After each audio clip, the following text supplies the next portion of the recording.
It's Thursday, June 11th, which means the 2026 World Cup is officially underway, one of the biggest events on the planet. And this year, the excitement isn't just about what happens on the pitch. For the first time ever, the tournament will feature a halftime show during the final, with Shakira, Madonna, and BTS set to take the stage. So today, we're using this as a jumping off point to talk about the World Cup, our anticipation for it, the energy surrounding it, and our thoughts on this new halftime show and what it could mean for the future of the tournament. Then we're going to take it a step further by creating our own starting 11, picking a full soccer team lineup made up of music artists and breaking down how each one fits their position on the field. Thank you for joining us for episode 5 of For the Record with CMC Neptune. We'll dive into it right after this.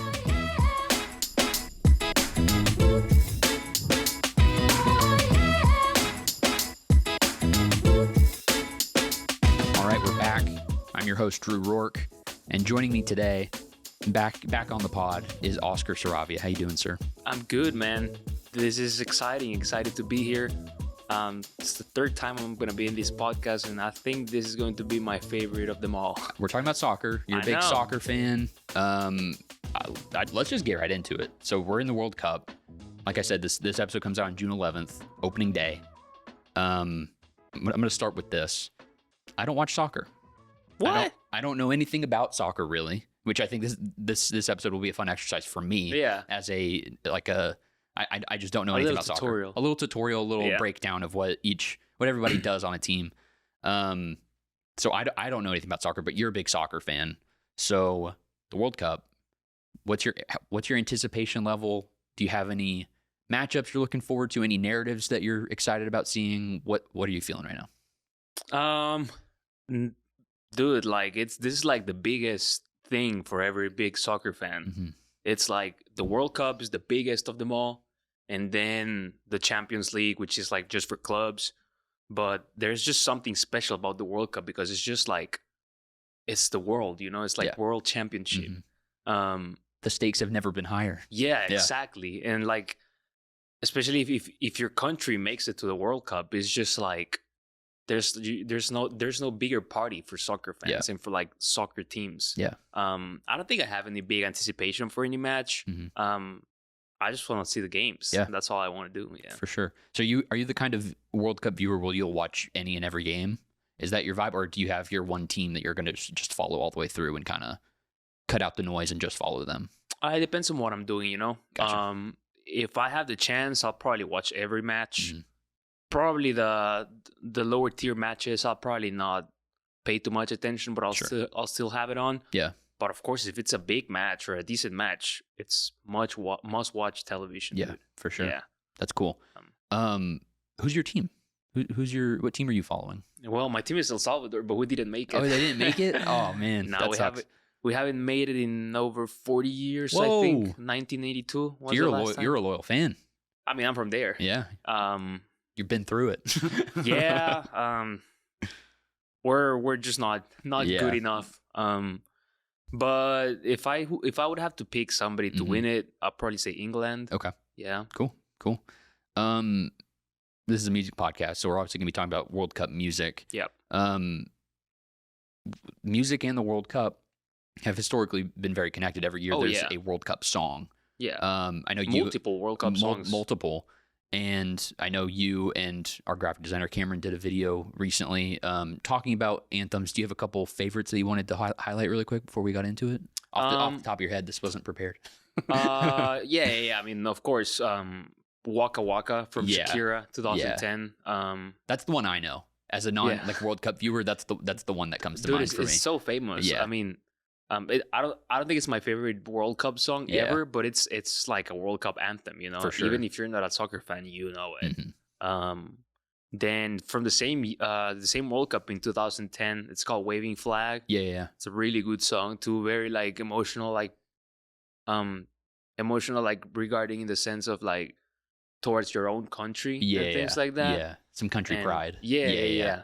And there's much more, but those two are really good. Nice.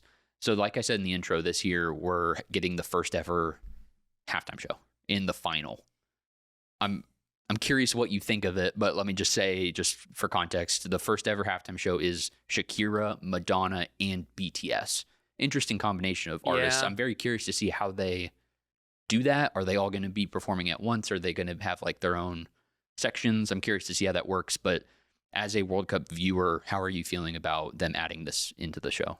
Well, first, I think the way it's gonna work is how they did it last year in the Club World Cup. Okay. That was here in the States. Yeah. So that was not for countries, but it was for clubs. So they had a halftime show too. Okay. And I remember that like there were 3 artists, and they just like overlapped each other. You know, Gotcha. like one would be singing a song, and then they would transition to the other. Okay. And so on until they reached the headliner in the last one. Yeah. But going back to your question, I don't know if I like the idea, Yeah. you know? Yeah.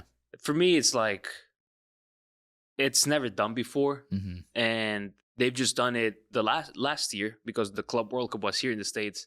And then they're doing it this year because the World Cup is in the States. And the US, of course, has a tendency to like do halftime shows. Do you think that's it? That it's like, it's a United States thing? I think so. I mean, it's like I said, it's never done before. Yeah. That's interesting. I didn't think about that angle. Now there's always like an opening ceremony and Right. a closing ceremony that is played in the first match and the final match, but that is before a game. Yeah.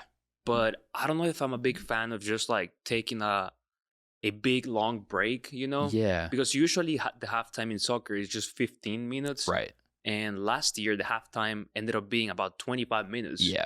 So I think that's way too much time. The players get they're already warm. Mm-hmm. They cool off, cool down. Yeah. And then it's like very hard to get into the rhythm too again. And also as a viewer, Yeah. you want to watch the game, Right. You know? Yeah. I mean, I personally, I'm interested in watching the game. Yeah, it's different from the Super Bowl where like a lot of people watch the Super Bowl for Yeah. the halftime show. Yeah. I don't think a lot of people are a lot of people who didn't watch the World Cup are gonna start tuning in because there's a halftime show. Yeah. I don't think so either. I just don't think that really will happen. But the choice of Shakira, Madonna, and BTS, like I said, kind of an odd mixture of artists. They're all Yeah. very different. Maybe that's just the intention. Is the World Cup? It's including a lot of different countries. Diversity. Yeah, some diversity Yeah. in the music. Is that do you think that's an interesting choice to choose those 3 artists? Would you have preferred they choose one or different artists? Like, how do you feel about those 3 specifically? Look, it doesn't surprise me at all that Shakira's in there. No, not Like at all. she comes up with a World Cup song every single year. So Yeah. I would have expected at least her to be there. For sure. Madonna, I'm not really sure. Yeah, I'm very curious about why that selection. yeah, me too. And BTS, I mean, They're global. They're global. Yeah, Yeah, they're huge. And as we were saying, in a stage like that where the world is watching, Mhm. I mean, of course, you have to bring in some diversity. I remember last year they had, if I'm not mistaken, they had Coldplay and they had J Balvin too. Yeah, So they got a lot of diversity, yeah, you know. for sure. But it's the Madonna pick. That's a very interesting It's one. interesting. I don't really listen to much Madonna. I know like the hits from her early years, but modern Madonna is not someone I listen to. Yeah. So I don't really know what kind of hits she has, if any. I'm not really. I'm not up to date with her music. Me too. So I'm curious to see if she's just going to be playing old hits or if I she's thought going she to was be retired. I if I'm don't honest with you. even know how old she is. I'm not sure. Like, is she still relevant culturally? Yeah. I'm sure she is. She's Madonna, but interesting choice. I'm curious to see just how they do it. I'm curious to see if she's gonna sing like some old songs or some new songs Yeah. that she has released. Yeah, I don't know. It'll be interesting to watch. Yeah, for sure. Do you have anything else you want to say about the halftime show? Nah, just like that. Just my initial thoughts that I told you. I'm not a Yeah. big fan of it. I don't hate it. Yeah. I think it's entertaining up to some extent, but I just don't think this is made for soccer. You know? Yeah, it feels a lot like you said, like an American, like we got to get more people to watch the show. Yeah. It doesn't feel like a choice for the game. It feels like or like for the loyal fan base. It feels like I'm trying to get everybody to come watch this thing, and that feels a little strange to me. But at the end of the day, I get it though. Yeah, I get it too. Yeah. At the end of the day, look, one thing that I've learned to understand about soccer throughout the years is that, of course, it's a sport and like people are super passionate about it and people love it. But at the end of the day, it's a business, you know? It's true. If you see it from that perspective too, I understand them wanting to 2 at a halftime show. Yeah. It's not my favorite, but I'll watch it. Yeah, for sure. Yeah, it makes sense. So today, like I said earlier, we're building our own starting lineup of 11 players. Yeah, I think this will be fun. Again, like I said, I don't know soccer. I was given a list of all the positions. Okay. And you're going to break them down for me here because I got you. Dude, none of this makes sense to me. A lot of names that I don't understand. But we've also been given a list of artists for each position. Do you know how many players go in the field, though? It's 11 per lineup. Yeah. So then we're off to a good start. I know that because we titled this Starting 11. So I got that. I got that dialed in. So I'm gonna pass it over to you so that you can start explaining this. Okay. But we're gonna go through each position and pick some artists to go in each one. So what we're gonna do is we're going to, of course, select our starting 11 of music artists. We're gonna select a head coach too at the end, and I'm gonna briefly touch base on what each position entails, like why a goal, like what characteristics describe a goalkeeper or a defender or a midfielder or a forward. Yeah. And then the music criteria for selecting. Okay. So let's go. ready? I'm ready. Let's jump into it. Yeah. First, we're gonna start with our goalkeeper, of course. Position, things that it requires are reliability, because as the goalkeeper, you have to rely on your goalkeeper to make saves, right, or to come up with like a crucial save at I don't know, at the last minute of the game. Yeah, for sure. Longevity, because goalkeepers are usually the players that play the longest. Okay, interesting. Yeah. Like usually players retire at around their mid-30s. Goalkeepers generally last to like their late 30s. Okay. Yeah. Gotcha. If they're good. Yeah. And consistency. Yeah. Yeah. So for music criteria for selecting your goalkeeper, you're going to need somebody that's universally respected, and someone whose catalog feels safe in clutch moments, you know? Yeah. Because you need security from a goalkeeper. Right. Yeah. So the artists that we have are the Rolling Stones, Metallica, and Dolly Parton. It's interesting. It's a hard thing to decide because, I mean, all three of these are so universally beloved. Yeah. And they do have that respect and longevity, like you're saying. Personally, I lean Rolling Stones, I think. That would have been my choice. Is that your choice? Okay, then we'll go with Rolling Stones. Much respect to Metallica, though. I love Metallica. Dolly Parton, I'm not a country guy, as we've established in other episodes of this podcast. Me so Dolly Parton doesn't really hit me the same way. But yeah, I'm definitely going to go Rolling Stones for that one, if you agree. I agree. I would have chosen the same one. Yeah. I mean, like you said, it's the longevity and consistency. And reliability. Dude, I mean, a Rolling Stones song, it cannot go wrong. Totally. You know? Completely agree. Yeah. So I agree with you on that pick. Yeah. Awesome. That was easy. That was easy, yeah. And that's the goalkeeper. Cool. We're going to move now to our back four, and we're going to start on the right with our right back. And our right back, that's the player who has to have a balance between going hard and going soft. They also have to have a balance between going up the pitch and going down the pitch, because he's a defender. Okay. But the fullback, so the right back and the left back, are usually the defenders that are able to like go all the way up and like provide assists or give you goals as well. Okay. Gotcha. And they are often really underrated players too.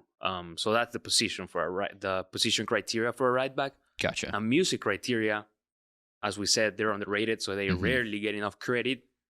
And as I said, because they have to go up the pitch and down the pitch, they need to have high energy for the music criteria. Okay. So for our artists, we have Sabrina Carpenter, Calvin Harris, and Lil Nas X. Okay. Based on the description that you just gave, something that's standing out is the often underrated part. Can you explain that a little bit? Like what makes them underrated just on the field? They usually don't. Well, listen, the fullback is a position that they probably run the most in the game. Yeah. Because they're going up and down the wing. Yeah. So they go all the way up to attack, and they go all the way down to defend. Okay. So that's why they don't get enough kinda credit. everywhere. You know? They're in the flanks. Yeah. They're Okay. everywhere. Gotcha. Okay. That's interesting. I feel like just based off these three, like you said, music criteria rarely gets enough credit. I feel like Sabrina Carpenter gets a lot of credit. If that makes sense. Like, she's just very famous. Maybe, I don't know if that's musically or just she's just a famous person. I don't know if that. She has a past in acting, I think. She does. Yeah, she does. So. And Lil Nas X, I feel like very creative, very out there. Yeah.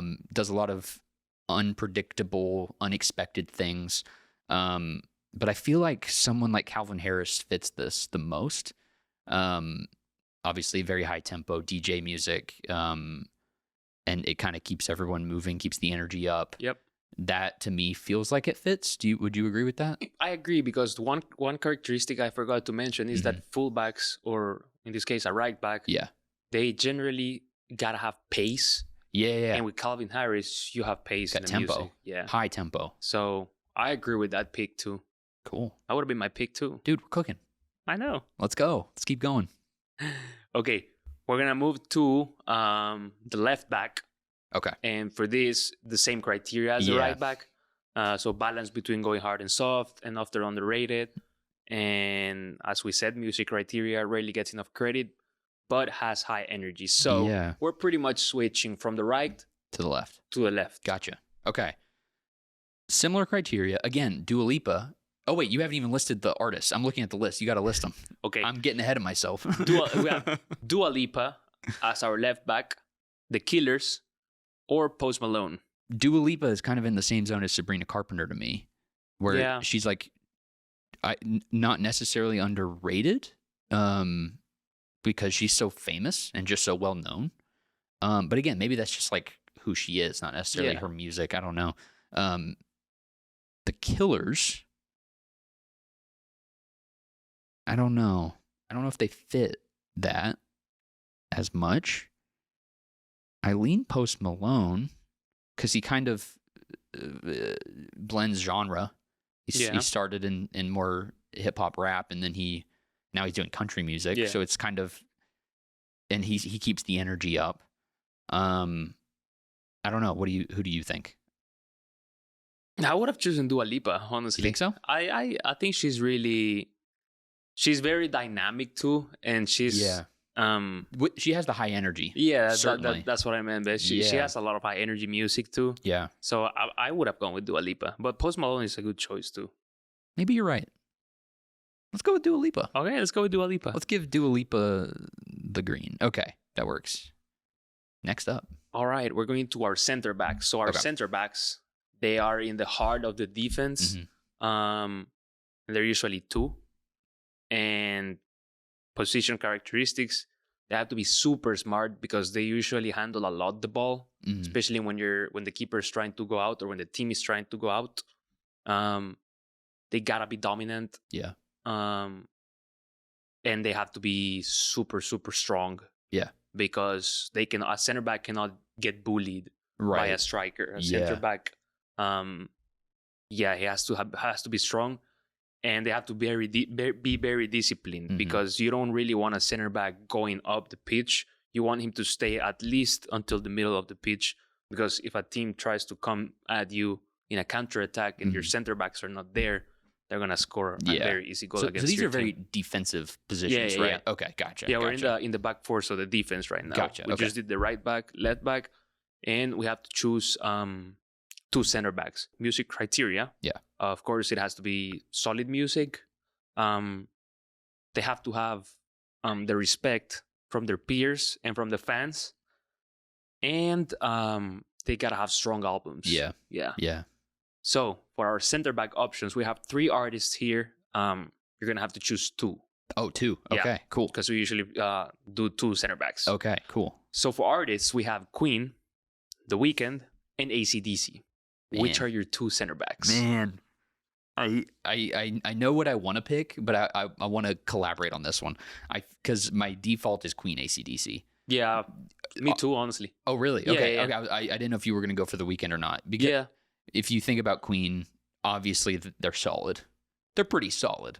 They have the longevity, the dominance, and those strong albums like you're talking about. Yeah. Album after album are so strong, and they have the respect from the industry, fans, critics, everybody. And same for AC/DC. Obviously, a different kind of rock. They're a bit, louder, more aggressive, maybe. Which are characteristics of a center back, being right. aggressive. Yeah, that makes sense. Yeah. Yeah. Needing to be able to fight back. Yeah. And AC/DC has that energy of kind of fighting back against whether it's just the culture or whatever. Yeah. Like they're doing their own thing, So yeah, I lean Queen AC/DC. Me too. Yeah, you agree? Yeah, I agree with your picks, Queen and AC/DC. Dude. And it's interesting that you mentioned that AC/DC was kind of like aggressive. Yeah. Because that is a big characteristic from a center back that I forgot to mention. Yeah. Being aggressive. Like if a center back has to go hard on a tackle, Mm-hmm. he has to go hard on a You tackle. got to lay it all out. Yeah. Yeah. Cool.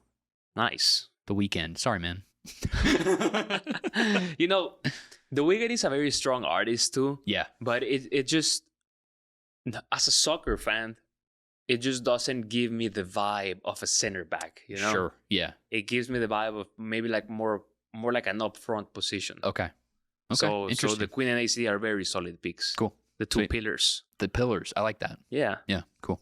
Okay, we move to the midfield now. And to the midfield, the structure of our starting 11 is composed of 3 midfielders. Okay. So in this case, we have the defensive midfielder, who's the one that is in front of the defenders. And then we have 2 central midfielders who are in charge of like being more box to box, like going more up front and creating a little more. We're going to start with the defensive midfielder. Okay. So position characteristics, the anchor, they have to have control, they have to be consistency, and they have to do the dirty work. Okay. So they have to fight to get the balls back. Yeah. Yeah, very similar to a center back, but more advanced. Okay. Music criteria, they have to be visionary because they have to have like the control. Mm-hmm. They have to control the charts. Yeah. They have to have like very massive hits. Mm-hmm. And they have to make everyone better around them. Yeah. So think about like artists who have been like contributors to make other artists better. Kind of pushing the industry forward. Yeah. Yeah. Okay. So for defensive midfielder, our options are Drake, Daft Punk, and Coldplay. Okay. Interesting 3. Very different 3. Very different 3, which yeah. Will make for an interesting conversation. But I think all 3 could fit the defensive midfielder. Yeah, for position. sure. Let's see. I guess we'll start with Drake. He has the chart control consistently. Yeah. Even today. I mean, his earlier career, I guess, was more prolific than it is now. He's just talked about culturally different. His music isn't as effective for me personally, but it's still charting very well. He's still incredibly popular. He's still one of the most listened to artists out there. And he's pushed the medium of hip hop and rap forward in an influential way. So that's a strong case. Daft Punk, very visionary. The kind of they're not EDM. Would you consider them EDM or more? How would they be categorized? I don't even know. I wouldn't consider them like tech EDM, pop? EDM, Like something like that. Something probably. like that. Like it's almost like it's so innovative that it can't be contained into a genre. And then Coldplay, I mean, they are a very emotion forward band where a lot of their music is internal, but it appeals to the masses. But you could also argue that Coldplay, at a given time or at a certain time, they had like chart controls. Oh, totally. Yeah. 100. I mean, "Fix You" is one of the biggest songs Yeah. ever. It's a toss up for me. Who do you think?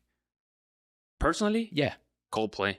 you think so? Yeah, I think it's a good link up between because a defensive midfielder has to link Yeah. the positions too. Yeah. I think it's a good link up between like generations. You know? Yeah, for sure. Yeah, I was between Drake and Coldplay. Lock in Coldplay.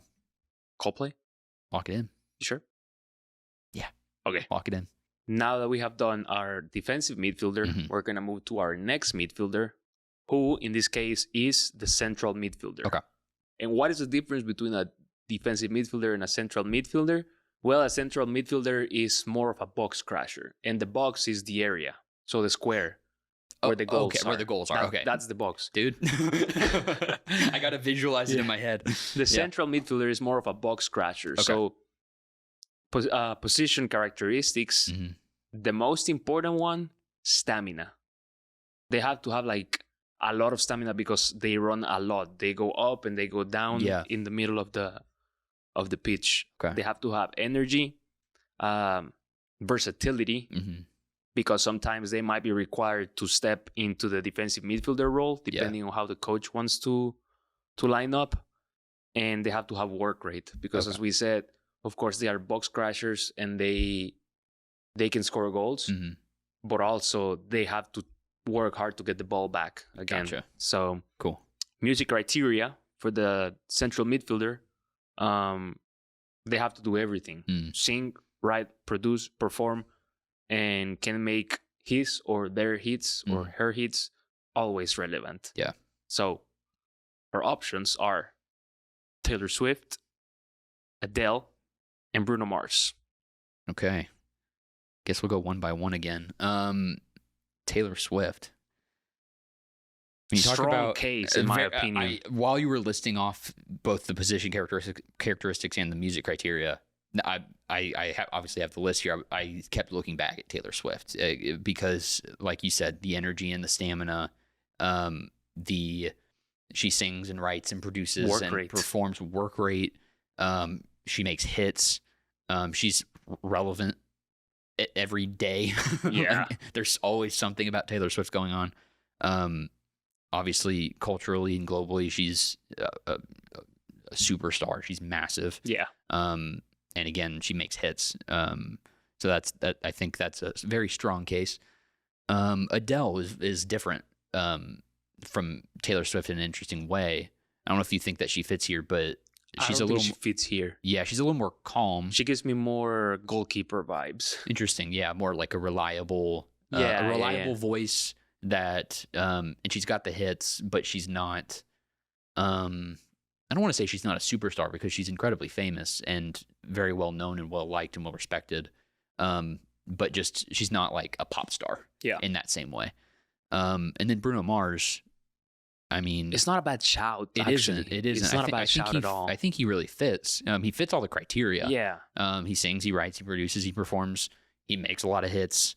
It's the relevance for me that I don't know if he's obviously still very famous. He just released an album this year. He's relevant, but I don't know that he's at the Taylor Swift level of relevance.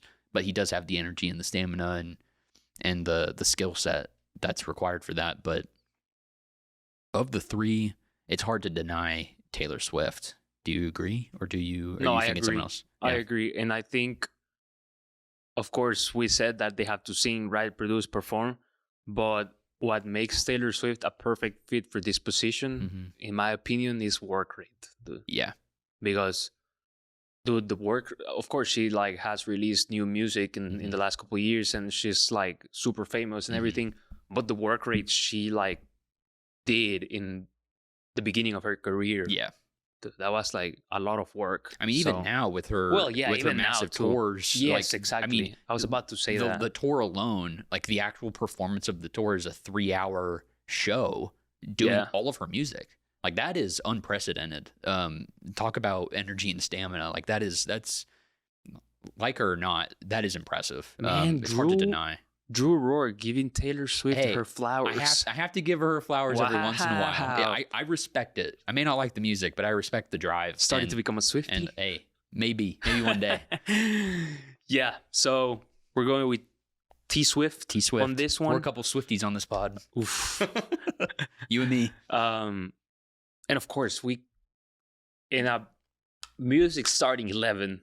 we couldn't leave her out. No, I mean, like our first episode of the pod, we drafted, and she was an easy pick. Like, if you're talking about music and you want like the most powerful set of artists, she's gotta be in the conversation for sure.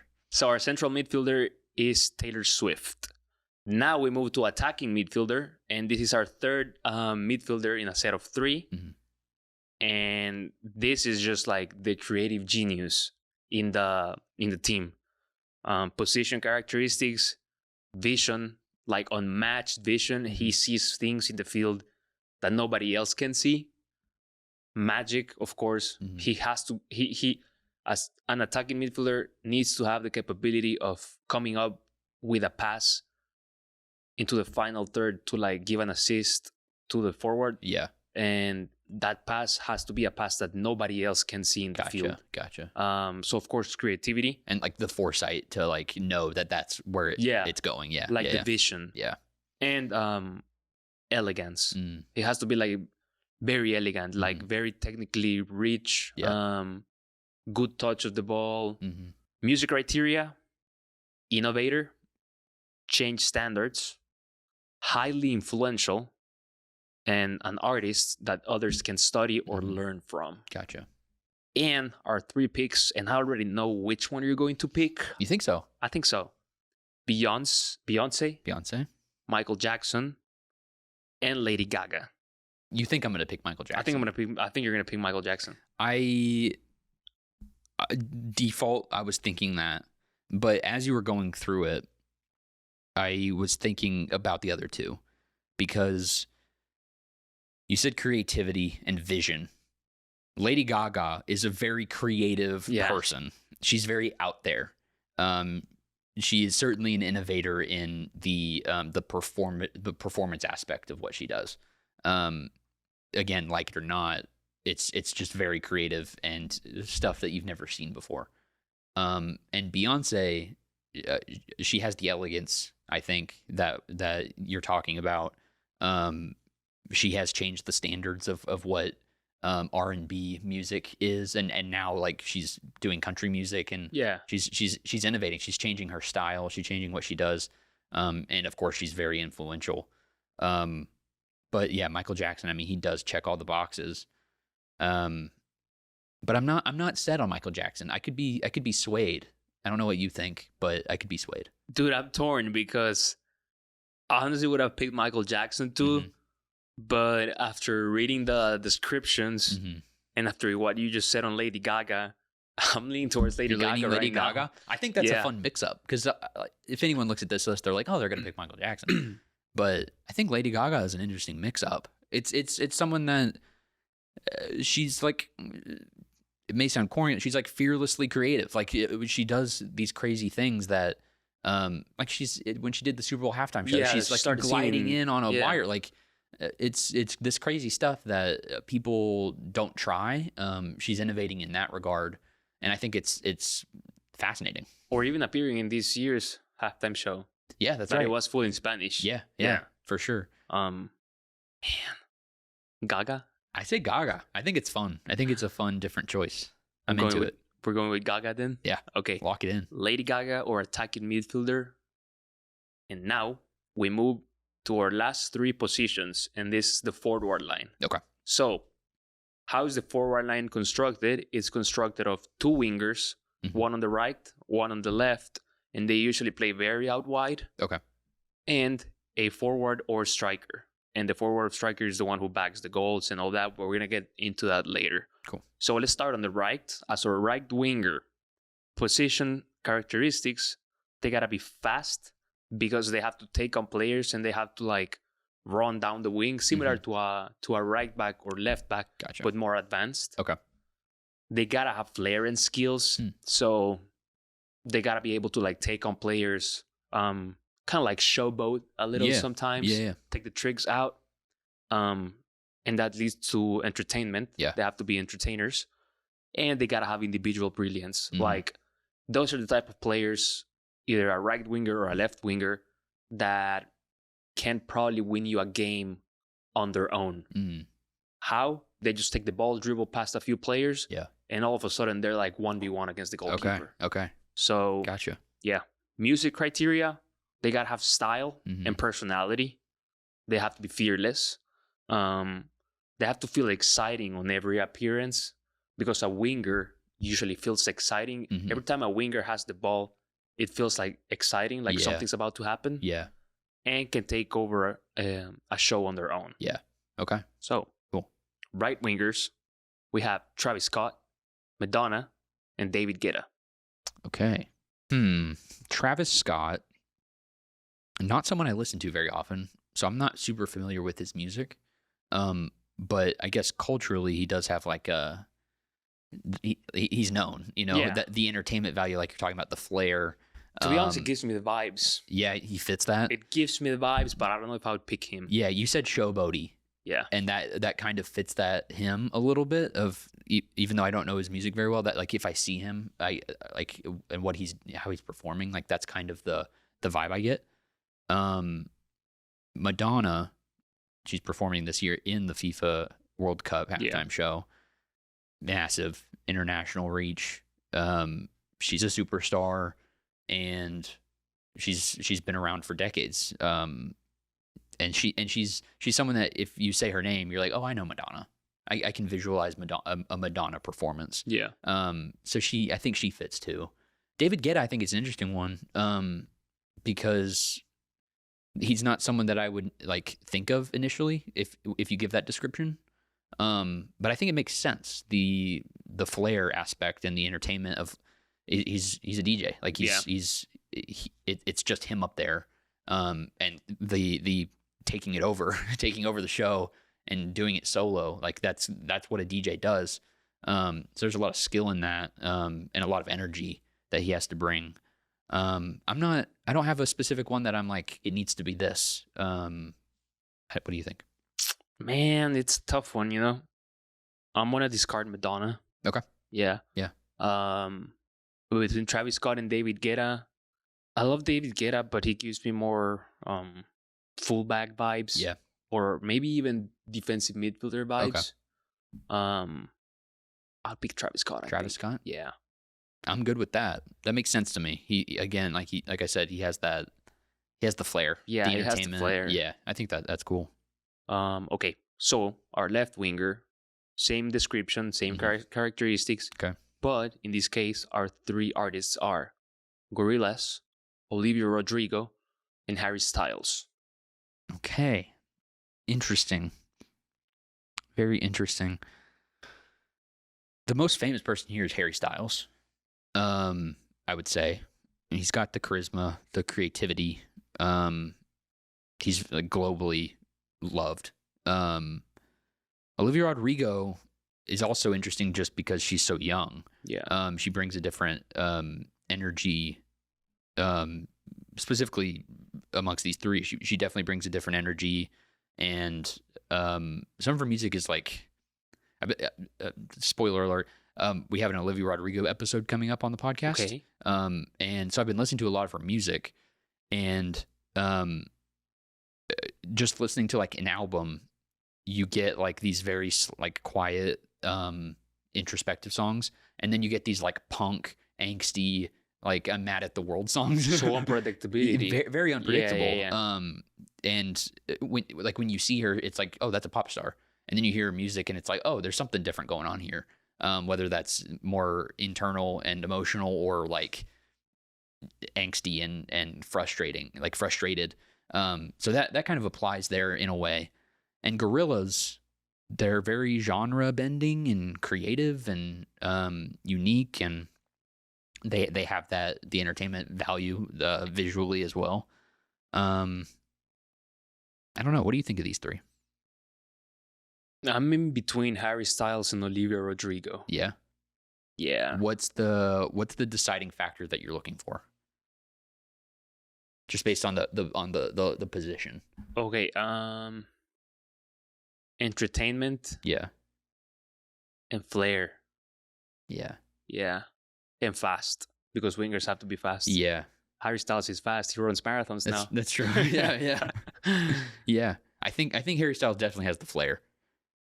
For sure. Yeah, I mean, he's he has a huge fan base too. He does, and he's changed a lot. Like he started in a boy band, and now he's like a global solo artist that's doing like a lot of cool creative stuff. And like how we were saying, like the position, they have to get the crowd on their feet. Yeah, and I feel like he does that. He does. Yeah, for sure. I think Olivia Rodrigo has a strong case. Yeah, but because of status and legacy, I would say Harry Styles. Give it to Harry. Yeah. Cool. I like that. And now we reach to the striker. Or forward. Our last position. Our last position. So this guy, the main characteristic is that he has to be like a superstar. So star power. He has to have like clutch performances. He usually gets most of the credit, the striker, because he scores pretty much all the goals most of the time. Yeah. They gotta be ruthless, so they have to be like super ice cold in front of goal whenever they're gonna finish, and they have to deliver winning moments. So, music criteria: they have to have massive hits, headliner energy, and it's gotta be somebody that like everybody knows. Yeah. So for our 3 artists, we have Eminem, Bad Bunny, and BTS. Man, 3 big names. Yes. This is probably going to be the hardest choice of them all. Yeah. Okay. Bad Bunny. Let's start with him. Obviously, he just had his Super Bowl halftime performance. He's got Benito. He's got the global dominance. He's like on an all-time run right now. He's winning awards and he's doing big performances, and everybody knows him. He's got the star power, clutch performances, winning moment. Like all of this applies to him for sure. BTS, we've talked about BTS on the pod before. Not a band I'm super familiar with. I guess I'll be familiar with them in a couple after the halftime show. Yeah, after the halftime show. But they do have an unbelievably large fan base. They're worldwide, and they've got that like stadium level, like impact. And then Eminem, he's got the longevity on all these guys. Obviously a bit different in terms of performance style. It's rap, so it's not as striking as a Bad Bunny performance or a BTS performance might be. But he's culturally still relevant, and he's had some pretty clutch moments in his career. I have a feeling you're gonna lean Bad Bunny, and I wouldn't disagree, just because of the year that he's having. I'm going to delete BTS, and this might be a little harsh on them, but a striker is generally just one. Just one. So it has to be a single artist. Can't have a boy band. You cannot have a band. So BTS, my guys, don't know much about them. Yeah. My cousin loves them, by the way, in El Salvador. She goes to like 4 or 5 tours every single year here in the States or wherever they are. That's crazy. Yeah, she's a big fan, by the way. But it's gonna be either between Bad Bunny or Eminem. Okay. And I think just for the moment right now, for the stardom, I would lean Bad Bunny for the forward or striker position. I think that's right. And I just feel like he would bag a lot of goals too if he was a soccer player. For sure. I feel like that's right. It fits the global aspect of the World Cup in a way that maybe I'm sure Eminem is a globally loved artist, but Bad Bunny feels different as like a global figure. And he's got the star power. Yeah. I think that's the right pick. So our number 9 or our striker would be Mr. Bad Bunny, Benito. Bang. All right, so we have picked our starting 11 of players, but there's still one position that we have to pick. Yeah. And that is probably maybe the most important of them all. For sure. The coach. Yeah, for sure. So, what defines a good soccer coach? It's got to be, first of all, the first word that comes to my mind is it's got to be an innovator. So, he has to see patterns in the field that nobody else can. Yeah. He has to be like a super scholar of the game. He has to know a lot about the game history, tactics, everything you can think of.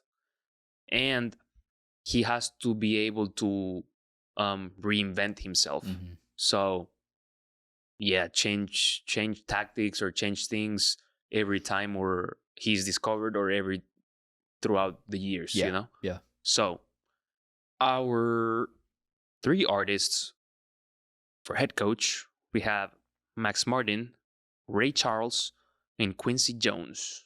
Man, this is a good list. I'll start with Max Martin.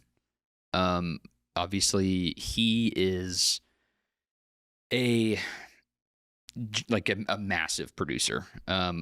He's produced music for Britney Spears, Backstreet Boys, NSYNC, Kelly Clarkson, Katy Perry, Taylor Swift. A true like major name in the business. Yeah. Sounds like just by the name of the artists. Yeah, huge. Ray Charles. Obviously, we know Ray Charles as a singer and a piano player. But he's also like revolutionized the blues and soul music in the 50s and 60s. They call him the genius and the father of soul. He's a massive name. But for me, it's Quincy Jones. Quincy Jones he's an EGOT winner. It means he won an Emmy, a Grammy, an Oscar, and a Tony. And I think he's got 28 Grammys. But beyond that, he's a record producer, composer, arranger, conductor. He's worked with Michael Jackson. He produced Thriller and Bad and Off the Wall. Visionary. Which is what we're looking in a coach. Completely. We've talked a lot about Michael Jackson on this podcast already, like in other episodes, but and yet we didn't pick him. In what? Oh, here today. You're right. We didn't. 11. Sorry about it, Michael Jackson. We've talked about you enough. Sorry, Michael. No. But he helped Michael Jackson break out of his child stardom to become his own thing. Yeah. He's also worked with Frank Sinatra and Aretha Franklin and countless other artists. So for me, it's hard to deny Quincy Jones just the cultural power and the status that he's at and what he does. I mean, he's an orchestrator of people, as like a coach needs to be. Yeah. He's especially in soccer. Yeah, totally. And like you said, like a coach needs to adapt based on their players and the players' skill sets and to make them the best that they can be. If he's working with Michael Jackson, he's going to do the best that he can with Michael Jackson's skill set. And then he's going to go work with Frank Sinatra and he's going to do what he can with Frank Sinatra. And I'm Ray Charles and Max Martin, I'm sure can do the same and do it on an expert level, but Quincy Jones is hard to deny. In soccer terms, Quincy Jones feels like the type of coach that worked with world-class players, or in this case, world-class artists throughout his career. Yeah, for sure. Yeah. So Quincy Jones is our final choice for head coach. So now we have a starting 11 and we have a coach. Yeah. You want to give us a recap? I sure will. For our goalkeeper, we have the Rolling Stones. For our right back, we have Calvin Harris. For our left back, we have Dua Lipa. For our center backs, we have Queen and AC/DC. The Pillars. For our defensive midfielder, we have Coldplay. For our central midfielder, we have Taylor Swift. For our attacking midfielder, we have Lady Gaga. For our right winger, we have Travis Scott. Our left winger is Harry Styles. And to complete our starting 11, our striker is Bad Bunny. And our head coach is Quincy Jones. Bam. That team would win the World Cup. Dude, I think we cooked. I think this is a winning team. Yeah. It looks very balanced to me. Based off like on the criteria we discussed, either position and music criteria. Yeah. It looks really, really balanced. Yeah, I think we nailed it. In our CMC Neptune music library, we have over 60,000 songs. Yep. From over 12,000 different artists. Pretty unbelievable. From all over the world, including all the artists that we talked about today. So, if you want all of your games to feel like the World Cup, Neptune GameTime is the solution. Give your athletes and fans the big game experience that they deserve. To learn more, visit neptunenow.com. We did it, man. We did it, man. We built our team. We're going all the way this year. We're going to win the World Cup. It's coming home. Yeah, man. We're going to bring that cup home. Yeah. Thank you for joining. This was fun. Yeah, it's always a pleasure, man. I appreciate you bringing your soccer expertise and teaching me some things. Much appreciated. I want to thank Dalton, our producer, for producing the show today, for running audio and cameras. We very much appreciate it. And thank you to the audience for watching and listening. Make sure you like and subscribe on YouTube and follow us on Spotify and Apple Podcasts. Make sure you share with your friends and family. And let us know what you think of our starting 11 in the comments. And also let us know who your starting 11 would be. Thank you for joining us. This was fun. And we will see you guys in a couple weeks with our next episode. Bye-bye.